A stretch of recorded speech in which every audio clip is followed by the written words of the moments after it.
Strike team is in Springfield, Missouri right now to help with the area's outbreak of COVID-19. The state's disaster medical assistance team usually responds to severe weather disasters like tornadoes. And now they're helping to roll out lab-produced antibodies to treat moderate coronavirus cases before they become severe. The significance is the state recognizing, it's not well here in Springfield, and it's time to do something before it becomes catastrophic level, and we are calling in the federal government.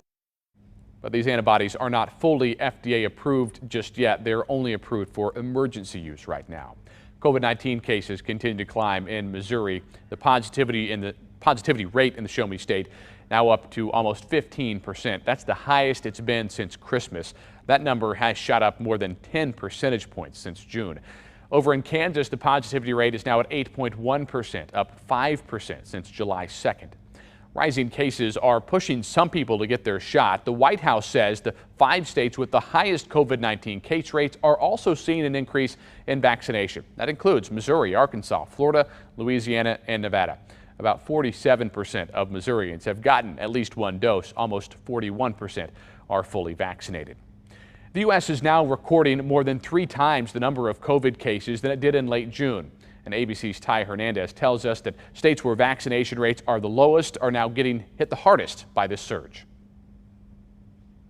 Hospitals across the country are once again filling up with COVID patients. Admissions jumping nearly 36% this week. 306,000 Americans infected, the nation's highest weekly total in months. Florida seeing more than 10,000 cases a day. And now concerns that Miami's Rolling Loud Music Festival this weekend could become a super spreader event. Nurses on the front lines say with the Delta variant, this latest surge is different. I have not personally taken care of one patient that I have gotten to remove the ventilator from, and they succeed and get to move out of our unit. Nationwide, more than 66% of the eligible population, those 12 and over, have received at least one vaccine dose. More than 57% are fully vaccinated. Many are still hesitant, but some doctors say they are starting to see attitudes toward vaccines change. All the patients who were hospitalized here upon recovery, changed their mind and would get vaccinated once they are discharged. In Arkansas, Tate Ezzy and his pregnant wife are both unvaccinated, and they both ended up hospitalized with COVID. She lost the baby. I do want to just tell my story because it could happen to me, it could happen to anybody. And now there are new questions about the possibility of vaccine booster shots. The New York Times reporting senior health officials believe a 3rd shot may be necessary for the immunocompromised,